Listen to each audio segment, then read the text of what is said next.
Due to the graphic nature of this murder case, listener discretion is advised. This episode includes dramatizations and discussions of murder and assault that some people may find offensive. We advise extreme caution for children under 13.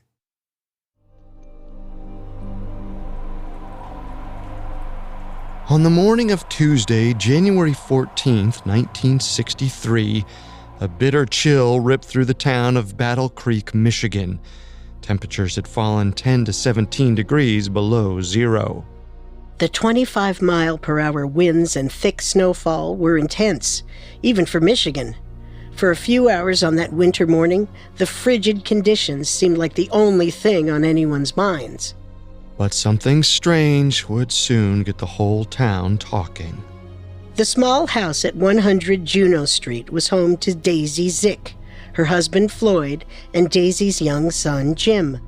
At 9:30 a.m. that morning, a cleaning woman who worked nearby noticed that the family's curtains were pulled closed.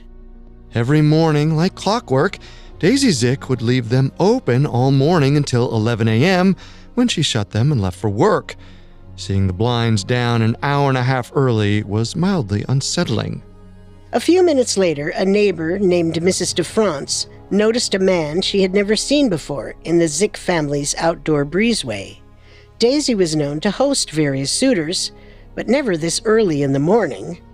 Unfortunately, none of these occurrences were enough to prompt anyone to call the police. If someone had, they could have saved Daisy Zick's life. This is our final episode on the murder of Daisy Zick. Last week, we covered Daisy's difficult life and the moments that led up to her tragic demise. This week, we'll discuss the grueling investigation that unfurled in the wake of Daisy's murder. We have all that and more coming up. Stay with us. In 1919, Daisy Zick was born into a life of rural isolation. By age 14, she was married to 22-year-old Neville Bill King.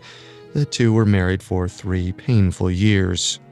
Bill abused her physically and verbally, but when Daisy became pregnant, she began to reach her breaking point. Their son Jim was born in 1936, and Daisy divorced Bill not long after. Finally separated from her abuser, Daisy was able to look towards the future with optimism. Daisy moved to the town of Battle Creek, and in 1941, she met her husband, Floyd Zick.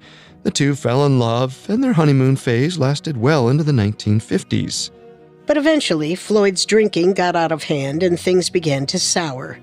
By 1960, both were having affairs, and life in their home was bleak. But they stuck together for the sake of Daisy's son.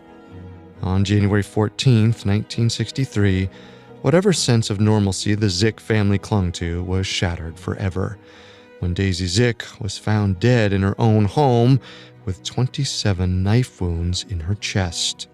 Battle Creek was a small, tight-knit community, and Daisy was at the center of it all. She was outgoing, charming, and friends with just about everyone in town. However, as quaint as the townspeople of Battle Creek were, they were known to gossip, and Daisy Zick's affairs were a frequent topic. So, when word of her murder broke, speculation spread like wildfire. My God, did you hear? That Zick girl, I know, just awful. I don't mean to be rude or nothing, but I can't say I'm shocked. We're all thinking it. Trixie and I were at the town car when Lindsay came in looking for Daisy. She called her out in front of the entire bar about how she'd been sleeping around with her husband. She was so mad she could have killed Daisy right then and there. You don't think... Lord, no. Lindsay wouldn't hurt a fly. But Daisy was a homewrecker. Who knows how many angry wives are out there? It seemed as though everyone in Battle Creek had a theory on Daisy's gruesome demise. In 1963, murders of this kind were rare in Battle Creek, and when they did happen, they were cut-and-dry cases. Everyone likely expected this one to be solved in a matter of days, but that early optimism soon proved naive. Battle Creek trooper Ralph Carhew was at lunch when his waitress handed him the phone. It was the station. This is Officer Carhew. Hey, Ralph, listen. We got a murder at 100 Juno. It's a bad one. Ah, geez. Any details? 44-year-old female, Daisy Zick. She drove that dumpy white Pontiac Bonneville. Worked at the Kellogg's factory. Wait a minute. You say a white Pontiac? A little dinged up on the side? That's what the report says. Listen, Ralph, you'll be able to go over the finer details once you get to the crime scene, but we need men down there pronto. Right, sorry. It's just... Never mind, I'll be there. Earlier that morning, while on patrol, Officer Carhew saw Daisy's Pontiac on the side of the road. He pulled over to inspect the vehicle, but saw nothing out of the ordinary. Vehicles stalled out frequently during Michigan's frigid winters. He had assumed the driver had simply walked to the mechanics nearby. Officer Carhew had no way of knowing that he had found what would become one of the most important pieces of evidence in Daisy Zick's case. At the Zick home, the investigation had already begun. Police cars began pulling up in droves, and every inch of the house was combed for evidence. Daisy kept the house in immaculate condition. This ended up being a massive help to the investigators. Anything that was even slightly out of place stood out like a sore thumb. And the most important evidence collected was just that, slight. A white button that lay on the floor, several yellow fibers of cotton, a splotch of blood on a kitchen knife, only visible up close. Yeah, it wasn't much, but after a painstaking day of inspection, the team was able to put together a rough outline of what happened in the moments leading up to Daisy Zick's death. There were smears of makeup on Daisy's blouse, so the altercation likely occurred while she was getting ready to meet her friend Audrey for coffee. There was no sign of a forced entry at the front door. It was likely that Daisy either welcomed or was tricked into letting her murderer inside. Then attention turned to the kitchen rug. It was a bunched-up mess. It seemed as though this is where things started to get physical. From there, Daisy and her murderer moved into the master bedroom. An imprint of Daisy's body suggested that she fell onto the bed forcibly. Broken fingernails scattered on the bed indicated a struggle. The murderer apparently then pulled Daisy's robe from her closet and used its sash to bind her hands behind her back. With Daisy tied up, the murderer made his final attack, or so he thought. Daisy was a fighter, and despite receiving multiple stab wounds, she was able to break free from her constraints and make a mad dash for the guest room. Here, she climbed behind the stereo system for cover, but the killer yanked the stereo out of the way and finished the job. Her murderer then grabbed $45 from her wallet, found her car keys, and fled the scene in Daisy's Pontiac. The boys from Battle Creek PD called the Michigan State Police Crime Lab right away, and they had a grueling task ahead of them. As the lab workers attempted to dust for prints, they realized that whatever oil or polish Daisy had used on her home surfaces obscured fingerprints. Despite the setback, the team was able to recover 12 sets. Then the team's attention was turned to Daisy's car, which had been spotted earlier that morning by Officer Carhew. One of the first things they found were yellow cotton fibers, just like in Daisy's home. The team continued their careful check of the car until 3 a.m. the next morning. Despite the hard work, they were unable to find anything else of substance. Even though the investigation was struggling, the Battle Creek residents were in a frenzy trying to track down information about Daisy's murder. By the morning of January 15th, local media had picked up the story. The publicity from Daisy's murder opened up a new pipeline to help the investigation move forward. Anonymous tips started flooding the local police department. Many were false leads. However, it made the police realize it was time to start focusing on testimonies over the scarce physical evidence. One of the first townspeople of Battle Creek to be interviewed was William Newman Daly, a delivery man for the post office. So, Mr. Daly, you said you drove by the area where Daisy's car was pulled over on the morning of January 15th. Is that correct? Yes, sir. Around 10:05, I drove by the chuck wagon on Michigan Avenue. Come to think of it, there was something awful odd that happened right as I passed Daisy's vehicle. Something odd? I saw a peculiar-looking man. I know just about everybody in Battle Creek. And, sir, this wasn't anyone I had seen before. He was 150, maybe 175 pounds, 5'8" or so, and he had this god-awful grin on his face. This was the first substantial evidence that the police had found, and it quickly shaped the future of the case.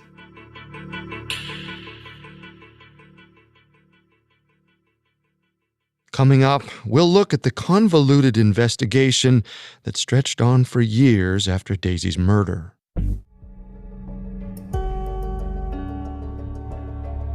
On January 14, 1963, 44-year-old Daisy Zick was brutally murdered in her own home. When local police arrived at the scene, signs of a struggle were immediately clear. However, as their search for evidence grew more granular, they found nothing more than a few cotton fibers and fingerprints. A search of Daisy's car yielded similarly disappointing results. However, once the cops began interviewing those close to Daisy and combing through anonymous tips, things began to feel slightly less hopeless. One of the most intriguing testimonies the police received was from a local delivery man, William Newman Daly. Daly claimed that earlier that morning he passed by Daisy Zick's vehicle pulled over on Michigan Avenue. Nearby, he saw a man walking towards the car with a strange grin. But as the police began to gather more testimonies, Daly's story began to crumble. Firstly, Daly claimed that after seeing the man he passed by Daisy's home around 11 a.m., he said that the garage door was closed.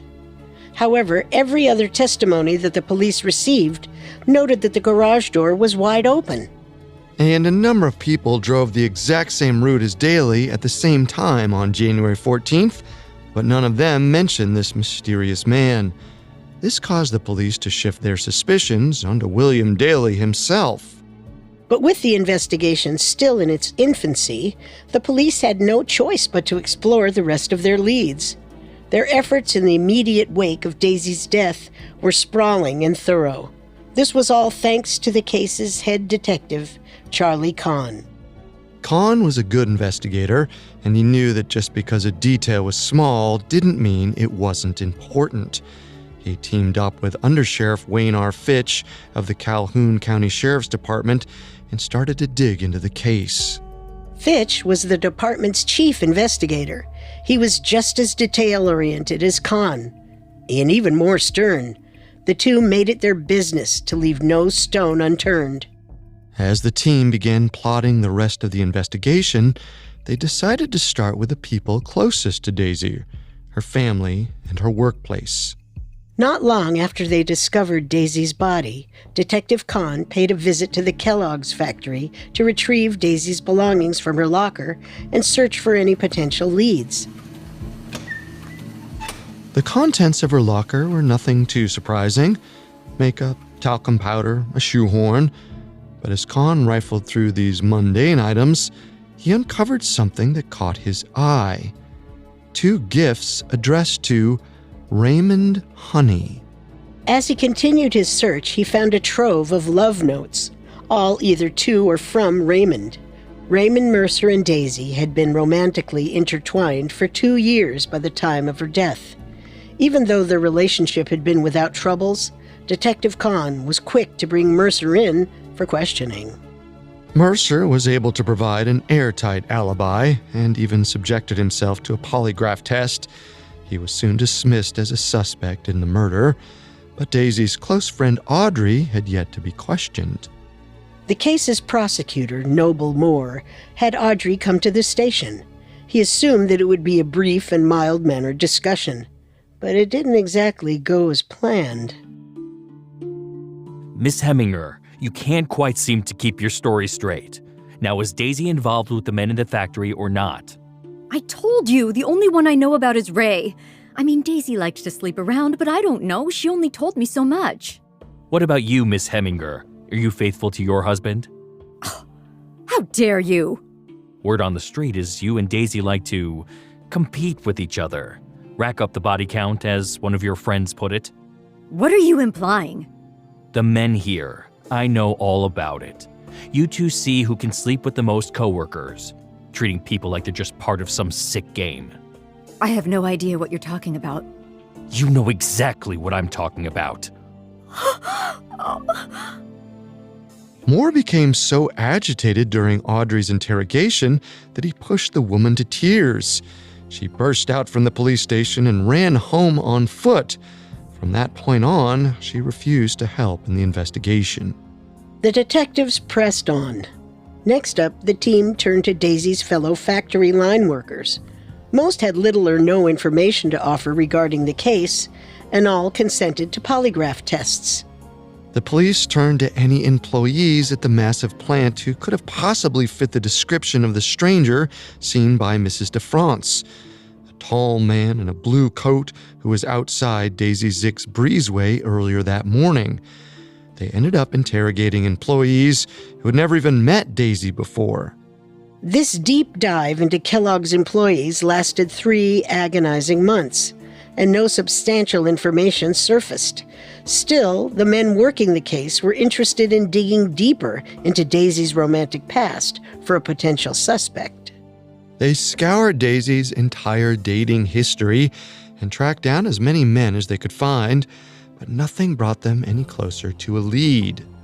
The investigation began to get more desperate. They skimmed through local mental facilities and prisons to see if there had been any breakouts during the time of Daisy's murder. The team caught word of a woman checked into Kalamazoo Psychiatric Hospital who had claimed to have been Daisy's murderer. They felt as though they had hit the jackpot, but they were met with a woman who was too mentally unfit to leave her hospital room, let alone kill. Feeling as though the investigation had hit rock bottom, Prosecutor Moore elected to hold a press conference in hopes of drumming up final shreds of information from the townspeople of Battle Creek. A person with any information has no way of knowing how crucial their cooperation could be. Even the smallest piece of information could complete an important piece of this jigsaw puzzle we are trying to put together. Moore and the others working the case felt pushed against the wall, and while they hadn't given up just yet, they were bracing themselves for the long haul. However, soon after the press conference, on March 23, 1963, a man called the state police with the first real advancement the case had seen in over 2 months.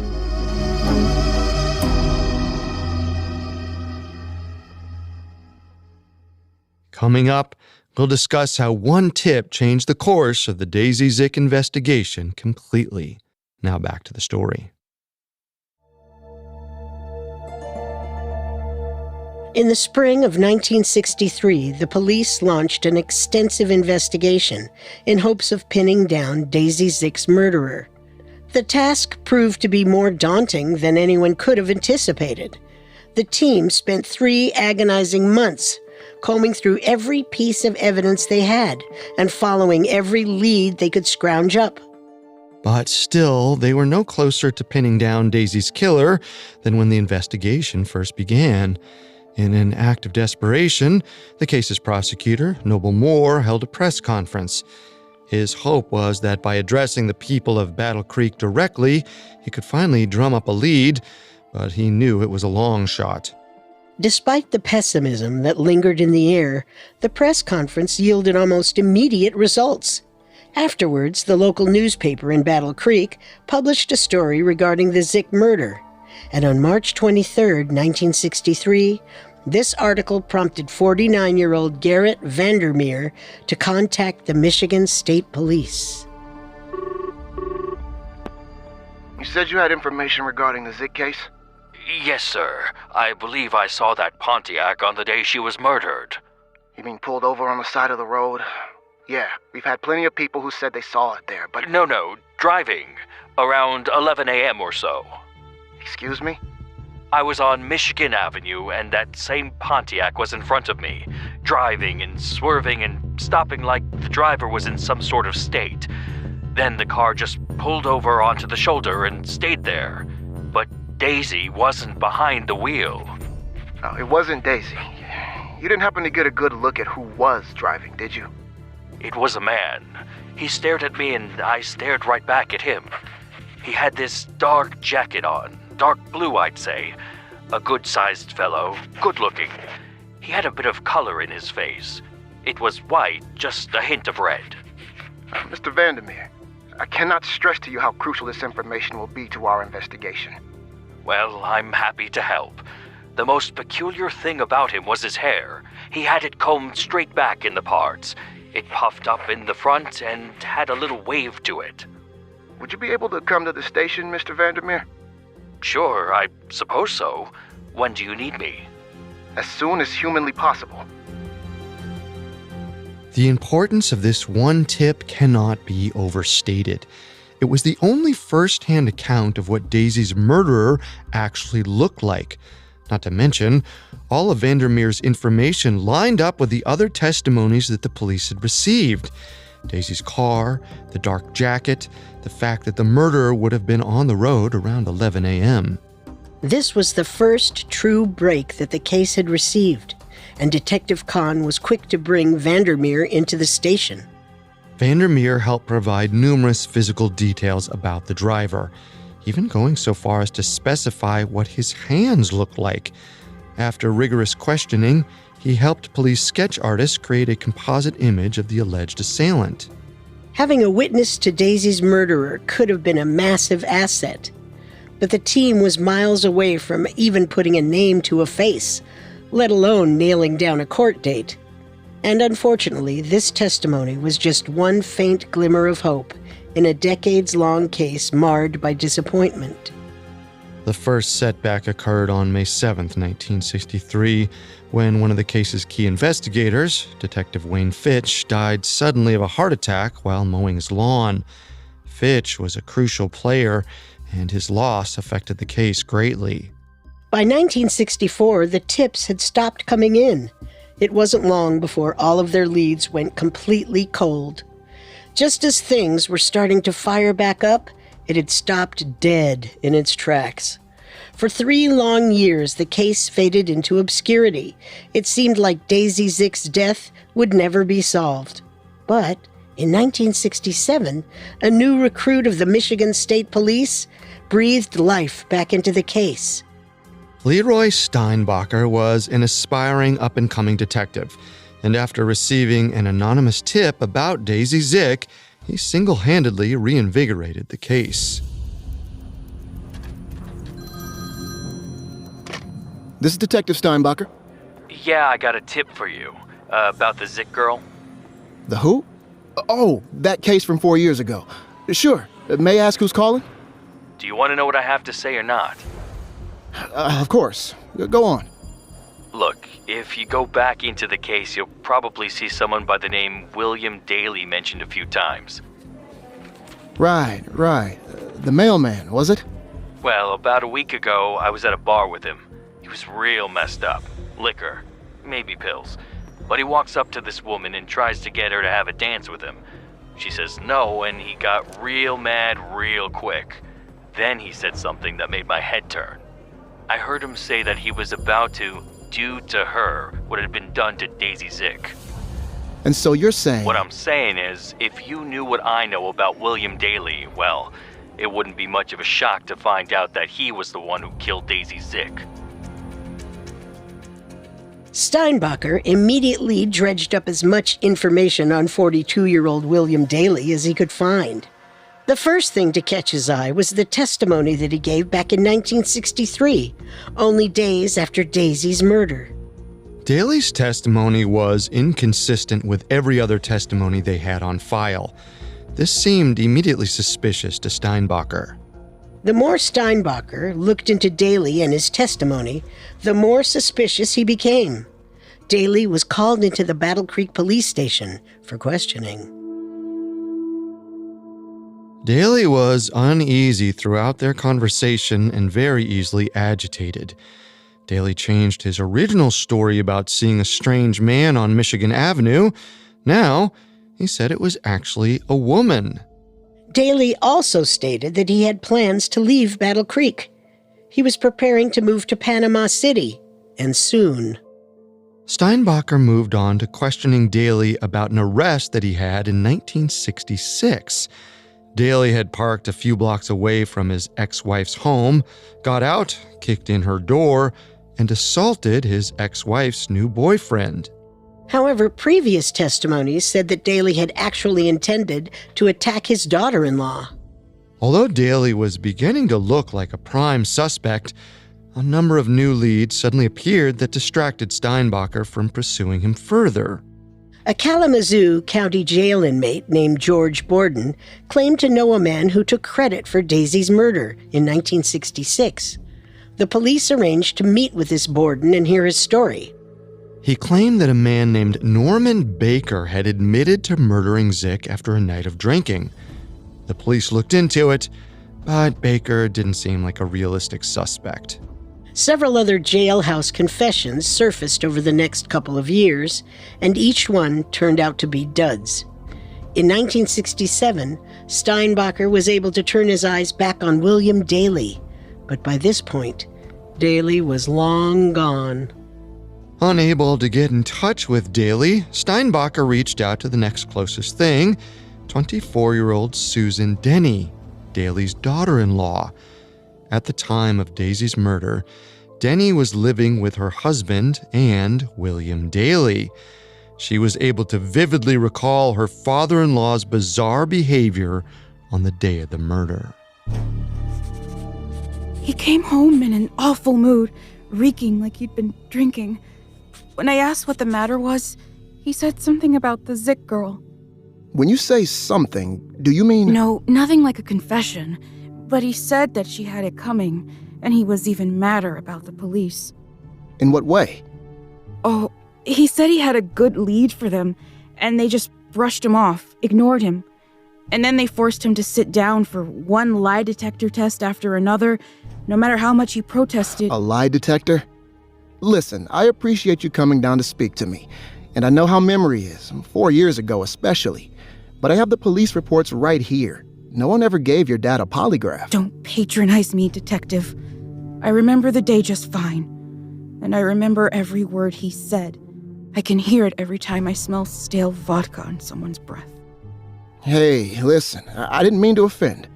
But if your dad said what you said he said, then it goes against everything I have in these files. Susan Denny's story about Daly's lies made him look even more suspicious, and Denny still had more to tell. Apparently, William Daly had been frequently violent, even going so far as to choke her. After one of these attacks, he hinted that he knew who had killed Daisy Zick. It was almost as if he was saying, "If you aren't careful, I'll make sure the same thing happens to you." Steinbacher knew he needed to speak to Daly, but since he was missing, Denny suggested that the team reach out to an old co-worker of his, Beverly Eden.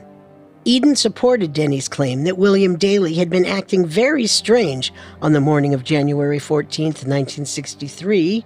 She also mentioned that he had a jacket very similar to the one described in Garrett Vandermeer's testimony. The pieces seemed like they were finally falling into place after 4 long years. Steinbacher was eager to get back into a room with Daly, but this proved to be more difficult than he had anticipated. Daly seemed impossible to track down. He had been bouncing around the South ever since 1967. Steinbacher continued searching for Daly for the next 5 years to no avail. But by 1973, Detective Steinbacher retired. And with that, Daisy Zick's case shriveled away. There were no more leads to follow. As Steinbacher packed up his desk and walked out of his office, any hope of finding Daisy Zick's murderer left along with him. We may never know for sure who murdered Daisy Zick, but looking over all the confirmed evidence, it seems like William Daly was responsible. Between his contradicting testimonies and violent past, he's the only viable suspect. The evidence that implicates William Daly as the murderer is beyond compelling, so I have to agree. His job as a postman made the perfect alibi for his presence in Daisy's neighborhood that morning, and if someone were to have seen him at the door that morning, it wouldn't have seemed out of place at all. Unfortunately, Daly passed away in April of 2011 from cancer. So if he did kill Daisy Zick all those years ago, he took the truth of his actions to the grave.